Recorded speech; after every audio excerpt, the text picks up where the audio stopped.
And we're live. Hi, welcome back to East Coast Bros. I'm your host, Paul. The other host is Mike. And we're here to talk about the actual spoiler for Antman and the Wasp: Quantumania. Spoiler warning. If you clicked on this video, you should have known there were going to be spoilers, but if you were just an idiot, this is your last chance to get out. Yep, and now we kick it off. This movie, god-awful. Give it... What would you rate it? What would I rate it? Oh, God. Man... maybe 2 out of 5, 1 out of 5. Really? I really hated this movie. I did not like this at all. I guess if you think about math, I kind of agree. I was a 4 out of 10 for me. Yeah. I can see that. It had some good moments that I guess can bump it up from the negative numbers, but yeah, dude, I was not on board. There was not much good about this movie. I was not. You know, I finished the movie after those stupid end credit scenes. Mm-hmm. I kind of like the second one with. The second one wasn't bad. It was just kind of. I'm not super excited about it. Yeah, you know? We don't have to beat around the bush as a spoiler. So like, it's Loki. Loki sees Kang on a Victorian stage, which I also. It's kind of weird because I thought Kang is supposed to be from the future, so I guess he's time traveling back to the past to like. Yeah, I didn't think about that. Yeah, he's supposed to be from the future, so I'm kind of confused on why he's in like the Victorian era. I just saw Owen Wilson, thought that was awesome. Yeah, I guess he's a time traveler. Yeah, that would make sense. So he looks like whatever. It'll be interesting to see why. Maybe it was like a steampunk world, and they're all steampunk whatever. You know, like Gotham by Gaslight. Yeah, I have like seen that. Yeah. So maybe like that is what they're going for with it. I can see that. So yeah, I'm interested in that. The first post-credit scene didn't do it for me. Stupid. It was very dumb to me. Oh my. It was like just a bunch of Kangs in a coliseum. Some of them were like monkey Kangs, I guess, because they were just like, I don't know what they were doing. They were just like screaming at each other. Yeah. It was weird. It felt a lot like the Rise of Skywalker, that kind of final scene with Rey. I didn't Palpatine. I refused to watch that movie. Really? Okay, well... I was out after The Last Jedi. I was done. Fair enough, but at the end of Rise of Skywalker, there's a scene like, Rey's like, oh, I know the Jedi. And then there's all these, like, Sith people in a stadium. I have seen. You know and that? She pulls a lightsaber out of her ass. Yeah. It kind of reminded me of that a little bit. Just like that, I guess, area, whatever, setting. Yeah, the setting, yeah. Reminded me a lot of that. I can see that. I mean, it just... That was one symptom of what didn't work for me in this movie. I mean, we talked about it in the spoiler-free version, but like nothing happens here. You can literally not watch this movie and go into the next installment of the MCU, and it'll be fine, because nothing changes in this movie. Mm-hmm. You know, they enter the quantum realm, they fight Kang, they leave. Like, there was no purpose for this movie. If we look at the first Ant-Man movie, there was a purpose. He went to Civil War. No one was expecting that. I wasn't expecting it. That took me by surprise. I don't think he was in the trailers one bit. And you see the movie, he's just there. And I was like, whoa, that's really cool. But then here it's just kind of like, oh. Yeah, I will say he's definitely in the trailers. For Civil War? Yeah, Ant-Man was definitely in the trailers. I don't remember that. I'm okay. Yeah, he was definitely there, bro. They definitely had a shot of Big Ant-Man. They probably did. I remember that. At least Giant Man took me by surprise. Yeah, okay. But like, that's a great example. As you look at the first Ant-Man movie, it's like you can actually see the hero's journey in that. Mm-hmm. You know, like I was talking about, there's no hero's journey in this. No one changes. No one becomes like a revised person. No one, learns or anything. It's just like happens for no reason. Great hero's journey example will be The Dark Knight, though. Yeah, we were talking about that. Mm-hmm. Dark Knight is the perfect example of the hero's journey, how, he exits into this new world as a new person. Mm-hmm. And this is just, nothing happens here. Like, oh. They hinted about it a little bit, that like, oh, my actions might have consequences. And he's like, yeah, sure, it's fine. Yeah, and then he shrugs it off. That's a great metaphor for the entire movie. That's true. Right? Yeah, he just shrugs it off, whatever. It just, everything felt so meaningless to me. It did. And it felt like a huge ripoff of Star Wars.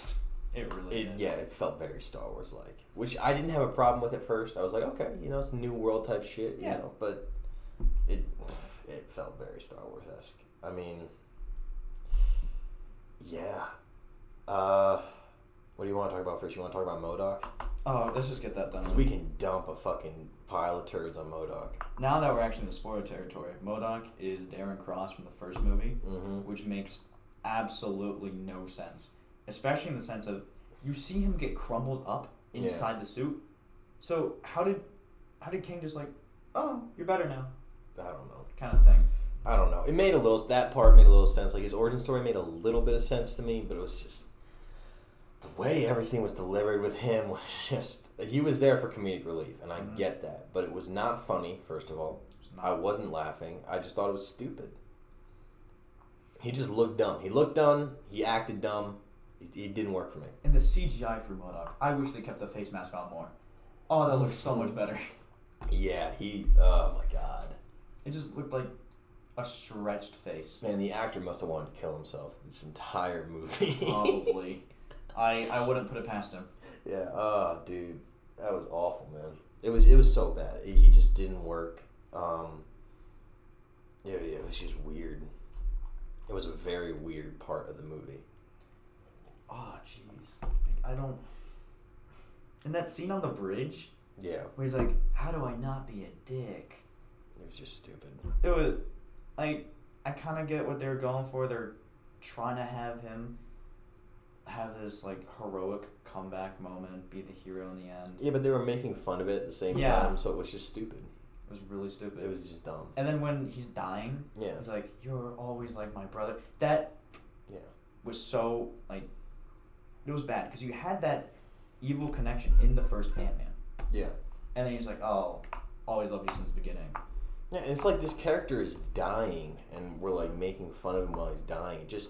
It removed any dramatic effect the scene could have had. Mm-hmm. You know? It was just like, it just felt so dumb. It felt so dumb to me. His whole character, like, you called him Humpty Dumpty for the movie, and that's exactly what he looked like. He looked like Humpty Dumpty fell off a wall. It was stupid. He really did.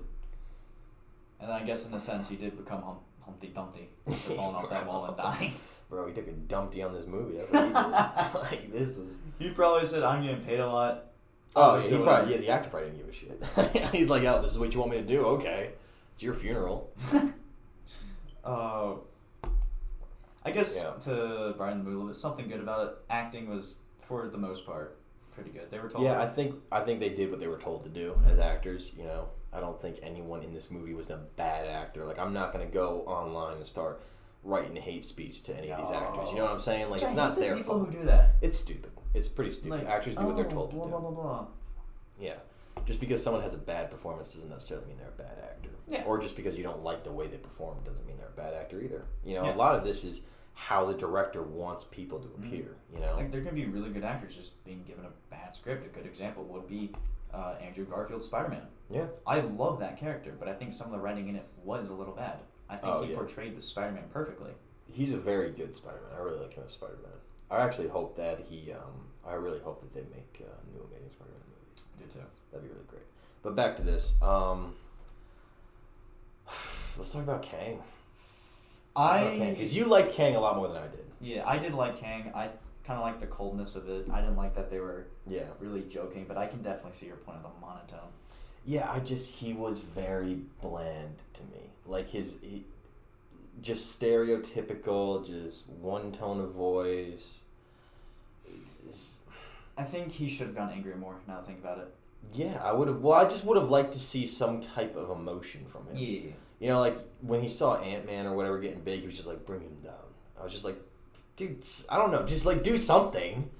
You know, like, make me feel what you're, like, make me empathetic towards your character. I think when Ant-Man got big, I feel like they should have done, like, as much as they say, the Last Jedi, where Kylo Ren's like, more, some kind of emotion like that. It's like, bring him down. Yeah, I mean, they could have done anything. It's true, instead of just have him be there. Yeah, and just, I mean, like, I wouldn't have wanted him to lose his shit. You know what I'm saying? Like, he's not that kind of character, but, like, he just, like, it's not the actor's fault, but I feel like he just didn't act. You know, like, he just didn't, there wasn't a wide range of emotion going on in Kang. I really loved, I mean, you're talking about, like, not much emotion, but one scene that really worked well without the emotion was when he's like, oh, have I killed you before? The one with the hammer? Yeah. Well, that worked. Yeah. That worked really well. And then there's, like, Antman just, like, reveals he knew all along. Mm-hmm. I thought that was really well done. Yeah, that did work. Because, you know, he shouldn't care. You know, one scene that I was really hoping something would happen in the movie was when Hank was walking towards him like all badass with all the ants behind him, I really was hoping that Kang was gonna say like Hank or some shit. Like I really hoped that he would recognize him. I thought that would have been really cool. That could have been. That would have been kind of interesting. Maybe in the things he just fought Scott Moore or the multiple realities. Yeah, I mean probably, but like it looked like he recognized him, so I was hoping he was gonna say something, but he just didn't. Also, if he's this all-powerful man, how did he get trampled by all of those ants? I had a giant problem with that. Yeah. I get it, like ants, like scientifically they can like lift some crazy, like something ridiculous, and they're super strong, like 14 times their body weight or some shit like that. Yeah. But it's like first of all, I think he can fly, right? He can kind of fly. I think he can a little bit. Yeah, I mean he had those like discs that he was like walking on or whatever. It's like he could have gotten wet. Like I don't know. It's just weird how he just. That's the other thing is like his suit seemed so much more powerful except when he needed to use it. Mm-hmm. You remember when like that one dude like shot like his like face laser beam at him and he like caught it and reversed it and threw it back at him? That was cool. And then it's like you can't just like do that and then have him get crushed by ants. I knew once that scene happened, he just wasn't gonna do it again. I know. It was just for a cool thing. They could have done this Kang so much better. There's a show I loved growing up, Avengers: Earth Mightiest Heroes. If you ever knew that. They did Kang so well in that. He was destroying all the Avengers. You know how they beat him? How the Avengers beat him? Iron Man went on his chair, was trying to hack it. Was like, I can't do this, and then looked through the code and found old Stark codes. And he was able to reverse engineer that shit so that he could control it. And Kang no longer had control. That was creative. That was such a well done thing. No one was winning that fight if it wasn't for him realizing that they were old Stark codes. Right, yeah. Yeah, I mean, something like that would have worked better. It was just, it's hard for me now that I've seen Ant-Man take out this character. Yeah. It's going to be harder for me to believe when he's fighting all the Avengers. Ant-Man should not have been able to just easily take him out like that. I mean, to their credit, in that one-on-one fight, I liked that scene. Ant-Man stood no chance. Mm-hmm. You know, that was good. I liked that scene a lot. And then he blew up the thing. Yeah, I thought that was a pretty good scene. That was my favorite part of the movie. But like every other movie, there's a MacGuffin involved. And this chrono whatever thing is the MacGuffin. Yeah. You know, one guy, the good guy wants to get the MacGuffin to do something good. The bad guy wants to get the MacGuffin to do something bad. Yeah. It's just the MacGuffin. Yeah, well, I mean, that's the basic plot of any movie. You think about it. That's true. You either have the villain has a goal and the hero's trying to stop him, or the hero has a goal and the villain's trying to stop him, or they both have the same goal and they're proceeding in radically different ways. That's very true. Those are the basic three plots of movies. And so, like, I understand that. You know, this was the villain's goal. He was trying to get out. Hero's trying to stop him. But it was just... It just didn't work. No, First of all, with Kang, like, I just didn't feel intimidated by his character at all. Oh, that's kind of true. I kind of looked at him and was like, oh, this little goofy man. Yeah, like, I know, like, they were trying too hard to make him so intimidating by just making him, like, emotionless. But then at the same time, they'd make him, like, emotionless, and then they'd also have him, like, have these, like, angry outbursts. You know what I mean? You know what I mean? Like, when he, like, took out Janet, he was like, yeah! You know, like, it was, like, you can't do that both. Like, Anton Chigurh's character in No Country for Old Men works so well because he never gets emotional at any point in the movie. But, like, if you had, like, certain scenes where he was just getting angry all the time, it would be, like, kind of weird. And that's why it's, like, it was almost like they were trying to do two different things with the character. Yeah, I can definitely agree with that, but killing him off was the worst idea. The ending was a huge problem with me. Mm-hmm. It was a really big... I'm not talking about the part where he's just like, oh, we're back now, yada yada. I'm more talking about the part where they just killed him. So, like, as we said before, they killed him so easily. Yeah, they killed him pretty And they either could have just, like, two different directions. They could have been like, oh, he's dead now, but we're stuck here. And Cassie was able just to fix that thing immediately. Yeah. I feel like that thing should have just blown up. Yeah, well, we were talking about, like I was saying, the ending I would have loved is if Ant-Man closed the portal and then stayed there with Kang and just sacrificed himself to make sure Kang doesn't get out. That would have been... I think that would have been... Because it would have been the hero's journey. It would have been perfect. It would have been the hero's journey. Which this movie did not have a hero's journey. Right. It didn't have any kind of evolution. But that would have been perfect because Cassie was talking about how her father was doing nothing in life anymore. And, you know, he wasn't willing to, like, sacrifice himself for anything. And, like, this would have been this full round circle where she gets to witness her dad just give up everything for her and stay in a place with this crazy dude to keep him there. Yeah. I mean, I think that would have been good. I would have really enjoyed that. That actually would have been probably really good. Yeah. Yeah. I don't think it would have saved the movie for me, but it would have been a decent ending. It would have at least had impacts that make the movie worth seeing to me. Yeah. I don't remember. Did we talk about this in the part our friend talked about? It's like, oh, it's easy to see. Did we talk about that in the spoiler or non-spoiler? I can't remember. I don't remember. You don't need to see it, you're talking about? Yeah. Well, I think we mentioned that in the non-spoiler where we're just like, you don't need to go see anything to see this, and you don't need to go see this movie. You really don't. Nothing really changes in this movie. The only thing that you need to see would be that first end credit scene. As much as you really don't need to, would be that, oh, hey, there's more Kang out there. Yeah, but we already knew that. Like, you already knew. If you've seen Loki, you knew that. You know? It was... yeah. I actually think I enjoyed that version of Kang better, now that I'm thinking about it. The one in Loki? Yeah, I might have enjoyed that version of Kang better. Yeah, he set it up really well. They set up, like, the character change really well, where I was really looking forward to seeing the serious version of this kind of goofy character. Mm-hmm. But then it didn't work for me. No. Oh, did we talk about the reshoots? I think we have. No, I don't think we did. Oh god, the reshoots. You could... Yeah, I don't know how many reshoots there were for this movie, but there were definitely a couple, and you could kind of see where things were going and where they stopped and where they changed course. I definitely like that they put on their big boy pants and we need to change something about what's going on, but they just went about. I think the movie should have been delayed and they reshoot a lot of it. Yeah, they could have done that. I think that could have saved it a bit. Maybe. I'm more hopeful now that I've seen this that maybe they're trying to course correct and go in a different direction with the MCU, but I don't know, man. I don't know. I don't know. This movie, it's just a perfect example of just the lack of excitement that everyone is having for Marvel right now.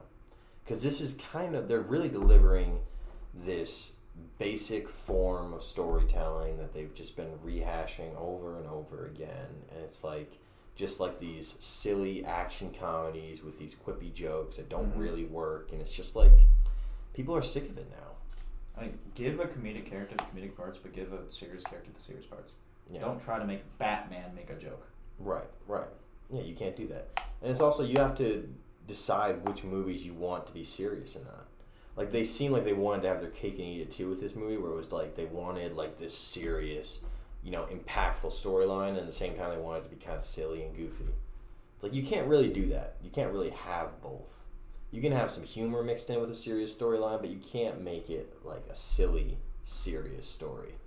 Now that I think about it, I'm kind of worried about that with Guardians 3. We'll see. I think James Gunn can manage Guardians 3 pretty well. I think he'll do a decent job with that. You look at what he did in Suicide Squad. Suicide Squad was fairly impactful, while still being kind of silly. So I think I have more faith in Guardians 3 than anything else right now. Yeah, that'd probably be the last Marvel movie I see for a while, especially after this. Yeah, we'll see, dude. We'll see. Hopefully, maybe they're course correcting. I really hope so. What else? What other Marvel movies are supposed to come out this year? Oh God, Guardians 3. There's got to be something else. I cannot remember anything else that'd be coming out. There's definitely something else. But yeah, I don't know. What else do you want to talk about in this movie? It didn't work. Let's talk about the quantum people. What do you think of those quantum civilizations? Like I said, it was just copying Star Wars. I kind of felt like they're going to very much. It felt very Star Wars. I don't know if that's a bad thing though. I don't either, but it feels cheap. You know what I mean? Yeah. It doesn't feel like they're being really creative with it. They had this whole resistance thing against an emperor. That sounds a lot like the original trilogy to me. Yeah. And the resistance wasn't doing well until the main character comes in and starts changing everything. And they blow up this big MacGuffin that helps change the tide of the war. That sounds a lot like A New Hope to me. And I don't really know how you personally feel about that. Yeah. it felt like they were trying to be kind of creative with it. None of the characters were super impactful in like these little mini quantum verses. They never really explained why some of them were humanoid, you know? Yeah, that was also really weird. Like, why was that scene with Bill Murray? First of all, why Bill Murray? Let's talk about Bill Murray. That was weird. That was so weird. That was just a weird character showing up out of nowhere. I was like, what? And all the sex jokes they were making with it. Yeah, I was like, I wasn't really into that. I was like, okay, cool. I see you're trying to, like, God, what's it? Like, go towards a certain audience. Like, do that kind of thing. But it just wasn't really working. I don't think anyone laughed at that entire scene in our theater. Oh, it was a very quiet theater for a lot of jokes. Yeah. You really think about it. It was a very quiet theater, but Bill Murray just showing up was like just a weird. Kind of felt out of place. It felt very out of place to me. I don't know what the purpose of his character was really. And I think it was like Hank asked him like, "Oh, why do you look human?" And he was like, "Oh, what's a human?" Like. Yeah, he said something weird like that. It was something weird, and it kind of doesn't like. I think he says he was like, "I'm human in the parts that matter" or something. Yeah, something like that. Mm-hmm. Which. Yeah. Even worse. Yeah, it's just weird. I feel like if they made him like some kind of space tentacle alien, but you could tell it was Bill Murray by the voice. I don't think you needed him there. You didn't need Bill Murray. Yeah. Like anything else would have worked. Yeah. I just didn't like that Bill Murray's like humanoid. Yeah, I just didn't get it. There was like the resistance leader chick, you know. Also, I thought it was really dumb how Kang didn't kill her. He killed the dude right next to her and then just kind of like walked away from her. Yeah, I was also really confused during that scene. Yeah, and she's like staring angrily at him and he just like walks away or something. I was like, kill her. Like, they were setting something up with Kang to be this big bad, especially when he just like takes control of that bolt from that one guy and just like swings it around and throws it at him. Yep. Yeah. Yeah, that was a cool scene. He had a couple cool moments. I'll definitely give him that, but nothing like he didn't feel. He felt like a minor Marvel installment villain. Yeah. You know what I mean? Like Malekith from the Dark World. Yeah. Or the Mandarin. Yeah, very much like those kind of characters. He did not feel Thanos level at all. Yeah. He really didn't. He wasn't intimidating. He didn't feel like somebody, and the fact that they had Ant-Man taking him on made him feel less like a threat to everyone. I honestly would have preferred Thor. He would have been an interesting Thor villain. That would have been interesting. Yeah, like instead of doing that Gore the God Butcher. Yeah, well, I don't think Gore was a bad choice for the villain. I think no, it wasn't. I think Christian Bale did him perfectly. Yeah, I think you could have had a really cool movie with Gore. And I think that they weren't willing to go really take the extent of PG-13. They were not willing to go. Yeah, well, they just didn't make it was Taika Waititi, so he wanted to make it like a silly, kind of fun family thing. That's true. You know, they could have gone like I was saying. I think I told you this, where they could have literally done pretty much like the God of War plot. Oh, with Gore hunting Thor, and that would have been fun. I would have really been on board with a movie like that, but. They made it silly. That's not what happened. No, yeah. And Kang he at times, like those first scenes with Kang make it seem like it's impossible for Ant-Man to beat him. And then I get it, like his suit gets damaged and stuff, but it was just like, I don't know. That was so weird. Yeah. And I find it really, really strange how when they shrunk that chronosphere, whatever that was, how it kind of just perfectly went back into its original form. Yeah, that was kind of silly, too. That should not have happened. Like, physically, that should not have happened. Yeah. I mean, yeah, but we don't really want to start breaking down the physics of Marvel. That won't work well. That would really not work well. But just as a generality and for a plot, it just is too easy. Plot armor. Too much. Yeah, I see what you're saying there, yeah. It didn't bother me a whole lot, like the device thing, it's like the power source for the ship or whatever. I was like, that part worked for me. Yeah, that was fine. I think it would have been more interesting if they shrunk it down and it's still broken and Kane comes up just like kind of like a Doctor Strange thing. Yeah. Reverses that time and is like, all right. That's it. That's a good point. He's got all this crazy technology, but he can't make Pym particles. Yeah. You know, like he can't do anything similar to Pym particles. Like he's from what, the 25th century, I think. I don't remember. Something crazy, like way in the future. And he just can't do that. Yeah. Like he's so much more of a menace. Because he clearly knew what they were. Like when Janet pulls them out, he knew what she was going to do with them. Yeah. Like he knew what they were, and then, like he just couldn't do anything about it. I guess I don't know. He just didn't have the equipment in the quantum realm, I guess, or something. But that was kind of silly to me. I mean, I don't know. The movie was just, it was a rough movie. Yeah, it was not good. I don't even really know what else to say about it. It kind of said everything. Yeah, like I told you, I was on board for like almost the first hour. I was enjoying it. But like after a while, I was just like, wow, this is not working. It really was not working. This is not working at all, you know? I think one of the only scenes that I genuinely or like really enjoyed was that last fight between Ant-Man and Kang. Yeah, that was a really nice scene. I did enjoy that. I really liked Ant-Man's line where he's like, which could have set up some darker ending. Yeah. Where he's like, I don't have to win. Yeah. We both just need to lose. Yeah, that was a great line.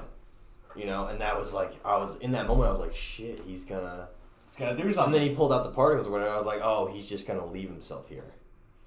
And then he didn't. I was like, come on. You know, like that would have been an interesting ending. But like it was just too easy of an ending that worked out too well.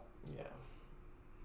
I think it would have been interesting if Kang got back to the 21st century. Mm-hmm. And they're like, oh, what are you doing here? And then the portal closes and Ant-Man's just stuck in there. And then he just like blasts him a little bit, runs away, and kind of works on from there. I think that would have been more interesting than just... What do you mean? I don't understand. Like, so you know how he was running towards the portal, but then Wasp comes out and like blasts him back? Oh, yeah. Yeah, he runs through the portal, then it closes, and Ant-Man's stuck there. And then... Yeah. I would have liked Ant-Man to make the sacrifice and just succeed in keeping Kang there and then just, you know, be the heroic character, you know? Because that would have been such a crazy character arc for his character. I think it might have been better if Ant-Man had died. Yeah, it could have been. That could have worked too. I'm not opposed. Like, a lot of people are really don't want these characters to die. I'm not opposed to them dying if they die correctly. If they die correctly, not. Yeah, if they do it right and they really make it like a good scene, it can work. Mm-hmm. You know, as long as they don't like just disrespect them while they're doing it. Yeah, God, I know freaking Marvel did that at one point, which actually pissed me off. Yeah. I think might have been in the Doctor Strange one. The first one or the second one? Second one. Or Scarlet Witch. It's like kind of like... Oh, and the temple falls on her or whatever? Yeah. That was another movie with a lot of potential. Much like this one, a lot of potential, potentially really good story. Just doesn't deliver. Did you know that the Doctor Strange was like... There was like 30 minutes of it cut and it was supposed to be rated R? I did hear that. I heard that. But that was pretty early on. That was back when Sam Raimi was just like, hey, I want to do this, you know? And Marvel was like, whoa. Oh, and then Deadpool 3 comes in like, oh, first R rated. Yeah, that's going to have to be. I wonder what they're going to do with that. I wonder if that's going to be part of the main MCU or if they're going to kind of like... That is part of the main MCU. Yeah, it is? From what I've heard, it is. Interesting. I figured they would multiverse it, kind of. But... I mean, they could. But they are bringing the X-Men in. Yeah. Dude, if they did Deadpool Kills the Fox Universe, that would be my favorite movie of all time. That was one of the rumored plots of it, and if he's just going around killing all the Fox characters, I would be so happy. That would actually be amazing. That'd be great.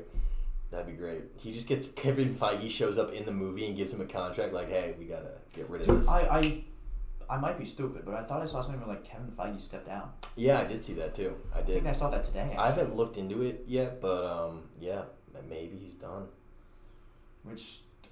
I mean, he's been doing it for a while. He has been. He's been doing it for a while. What, like... Since Iron Man, I think. Yeah, so that's 2008, so you're looking at, 15 years, 16 years. I mean, if he has that kind of dedication, then good for him, but... Yeah. It's tiring on a person. Yeah, I'm sure it's tiring, especially now that he's probably starting to get a bit of hate from recent... Probably. Like, you think about Endgame, it's like he's getting a lot of love for all this because everybody was enjoying almost everything. And then after it now, all of a sudden, it's like the tables are starting to turn around. So... Yeah. I hope that this is a sign that they're going to course correct.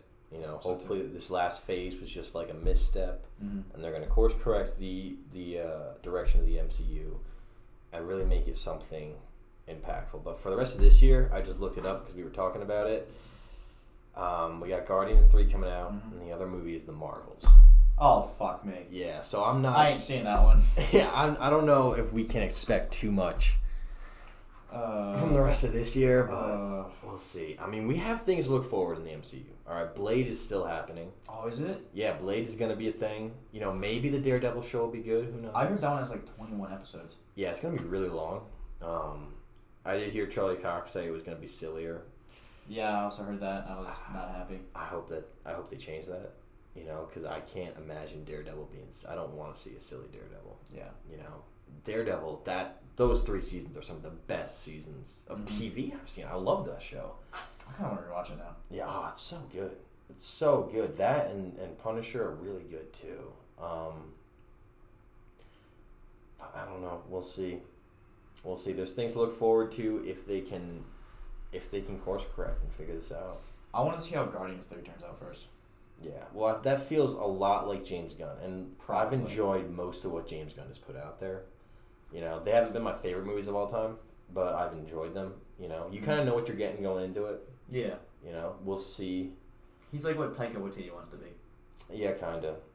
I mean, Thor Ragnarok was decent. You know, I liked Ragnarok. It was more serious with some silly bits. Yeah. They just went overboard with Love and Thunder. Yeah, they just went way overboard. Like, it could have been such an emotionally impactful story with Jane Foster dying of cancer and everything, and they just a bunch of missed opportunities. Did you ever see the ending for that? She dies, right? Oh yeah, but like Gore gets the wish, and he's like, "Oh, I want my daughter back," and then the daughter's back, and the daughter's now wielding Stormbreaker. Yeah. It was a mess. I mean, you could set up a really interesting story with that, though, where you almost do like a Last of Us style thing with Thor overlooking this young girl he's trying to raise. Maybe that's what they do for... Yeah. If they even ever do it. While you have the gods of Olympian hunting him or whatever, because they teased like Hercules or something going after him. Yeah, they did, but like, when you think about it, is Chris Hemsworth going to return? Like, when would he? I don't know when. I think he's got a contract for Thor 5, though. Okay. Or... Yeah, 5, right? Yeah, it'd be 5. Yeah, it'd be 5. Okay, yeah. I think he has a contract for that. I mean, you think about it, there's a lot of potential if they want to bring Greek gods. Like, you could have Ares come fight Thor. Like, there's a lot of They fucked up Zeus. They made him, like, stupid. They did. But you could really do some cool stuff with the Greek mythology, you know? You look at what God of War did with all those characters. You know, Atlas and everybody. The God of War game, the first one, from the Greek, but the Norse one. Oh, dude, so well done. Oh my god, yeah. I haven't played Ragnarok yet, but that first God of War game blew me away. I've heard the second one's amazing. I've heard it's amazing too, and I don't doubt it. That team seems to be super dedicated. They seem to understand what fans want, and understand the lore of these characters, and really be diving into it. Yeah, I can't wait to play that game. I'm very excited. I hope they go to Egypt. I really hope the next game's in Egypt. If they don't do that, would actually be really interesting to see an Egypt one. Right? Yeah, because think about it. You haven't seen a really good interpretation of like Egyptian gods. No. And the way that like God of War can do with that M rating and just the brutal. Oof. Like think about seeing like Ra and everybody. Like dude, there's some crazy looking gods in Egyptian mythology that would be really interesting to see. Is Khonshu a real god, or is that just a Moon Knight thing? I don't think I don't know. Hang on. He's like the god of the moon or something like that. He might be a real god. I think he's real. But, I thought that was really interesting. Moon Knight is honestly the only Phase 4 Marvel project I really liked. And not even for, like, an action side of it. I just liked what they were doing with the psychology behind it. Yeah, he is a real character. I haven't seen Moon Knight. I haven't seen most of the Disney Plus shows. That's actually pretty fair. I saw a lot of the stuff that was coming out about She-Hulk and stuff, and I was like, I'm good. Dude, She-Hulk. You go from Iron Man snapping his finger to She-Hulk twerking. I know. It's like, what? I think the MCU needs to start to pick a tone that they want to have. They do. Because it doesn't make sense to have all these different stories taking place. Mm-hmm. Yeah, it's just not working. It's not. They need to really redirect, and I hope that this Ant-Man movie was a sign they're going to redirect. I also hope for that too.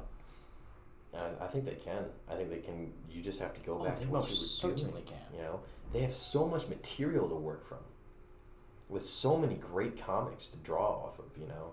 So whatever happened to that character from the second Ant-Man, Ghost? I don't even remember what happened to her. Yeah, I think didn't they like reform her or something? I think so, and then she got away or something like that. Like, yeah, she was like a redeemed character. I wasn't a huge fan of the second Ant-Man either. No, yeah. The first one was a really, really good one.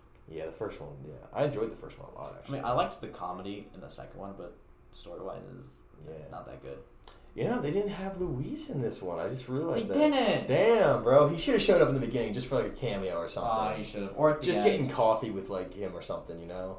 At the end. Yeah. I've been seeing a it's lot. Like, hey man, I have this really crazy story. Yeah. Just like one of those things. I just needed one of them. I really would have loved to see him come back. Or I would love to see an events of the Marvel universe described by Luis. And that's start from like the first Ant-Man where he tells the story. I would love to see that. That would be a great Disney Plus show. That would be. That'd be amazing, dude. You instead of What If, you just do Luis describes the Marvel. That would be amazing. He is Luis, right? Is that his name? I think his name's Luis, but I know who you're talking about. Yeah, it's something like that. The guy, the Mexican guy who's driving the van. And he's like, oh yeah, he's like, oh yeah, my mom died, but hey, I got the van. Yeah, exactly. Just something like that. Yeah, I just realized that he wasn't in it. He should have been in it for at least a No, moment. but the paler guy, with like the big poofy hair. Remember him from the first one? Yeah. He was the whole guy in Quantumania. The guy was obsessed with all the holes and like. Really? Yeah, that was him. I did not know that. Yeah, I found that out today. Really? Yeah. I wonder if he was like a voice actor or somebody. It was just a voice actor. That was it. Yeah. It wasn't like trying to say like, oh, they're the same character. Just he voiced him. No, I mean, I wonder if the actor for Luis was a character in there too. Oh, I don't know. I don't know who he would have been, but that would have been interesting. That really would have been interesting. But yeah, man, he really. Now I'm actually upset that he wasn't in there. He really should have been in there. Oh, he should have been in like Cassie's birthday scene. Like, hey, what you guys have been up to? Yeah, he should have been in Cassie's birthday scene or something. How can you forget Luis? Dude, he should have just walked in after they got sucked into the quantum realm. Just like, hey guys, where's everybody? Yeah. Like one of the post credits, he's just Luis in the quantum realm. And I was like, oh, yeah. where do I go? It would have been great if he got sucked in too. It's like, whoa, this is some extra kind of freaky in here. That would have been awesome. What other movies he's been in? I've seen his actor in definitely a couple of. Is he good? I like him. Yeah, it's probably more of a comedy guy. Probably like Kevin Hart. Yeah, well, I think he's probably getting typecast, unfortunately. Sadly. Yeah, there's a lot of actors who get typecast and then they really try to break out of it. You know, and it's hard to do that. Look at like Steve Carell trying to break out. Giancarlo Esposito. Willem Dafoe. They've been typecast as villain. I remember Willem Dafoe made a comment once saying, so many people walked up to me and said I could play a good Joker. And he's like, I'm glad I give off the vibe of a serial killer. Yeah. I can't see him as a hero, though, honestly. Can't either. You know, just like the way he looks, he's got a scary look to him, you know. And Giancarlo Esposito is good at what he does. He is. He's very good at what he does. But as an actor, you know, you got to understand like that urge to just expand your range, you know. Yeah. Really do something else. And Thor, Chris Hemsworth definitely got typecasted. Yeah, Thor, I think he's starting to break out of it, though. I think he's trying to break into other roles. I mean, he did that Extraction movie. It was kind of like the same kind of role, but he at least got to act a little bit in it and display some emotion. I thought he did a really good job in that. And I think he's going to try and start doing some other stuff, too. Just branch out. Chris Evans is doing a great job of branching out.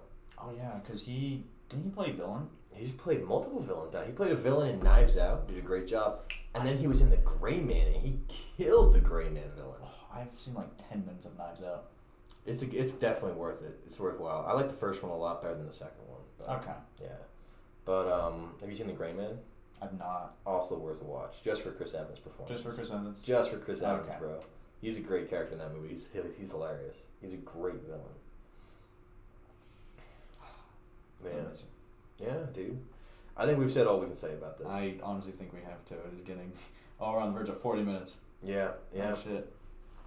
Well, which one's the stop button? That's an excellent question. There, okay. Well, Thank you for coming to our... Yeah. We can't recommend this movie. Cannot. We can't recommend it. Well, the only way I'd recommend it is if you're a die-hard Marvel fanboy and you just want to see everything. You just gotta see everything. Yeah, then, go see it. But I could see, there's been, this giant war going on in Marvel right now where you got, people who want to see woke stuff and people who really don't want to see woke stuff. And I could see everybody just hating this movie. Yeah. I actually really could. Yeah, I could just see, no one likes this. Which I think, for once, the critics are right. Yeah, not honestly. The people. Yeah, the critics seem to be right on this one. The people give an 84 last I checked on Rotten Tomatoes, and the critics are 48. I don't even know how that's possible. I don't either. I can't see it, but and I literally saw someone today say this movie was overhated, and I was like, "What?" I think it deserves it, if anything. I think it deserves a hate too. I can see where he's coming from because a lot of people are hating on it, but it was just bad. Yeah. It was bad. I got nothing else to say about it. Well, thank you for coming to our first podcast episode. And hopefully, next one will be on Cocaine Bear. Hopefully, yeah. Yeah, if we don't do something in between, definitely. Oh, I got some ideas for in between. All right, well, we'll get back to you guys. Yes. All right. Have a good rest of your day. Or night, wherever the hell you're from. See ya.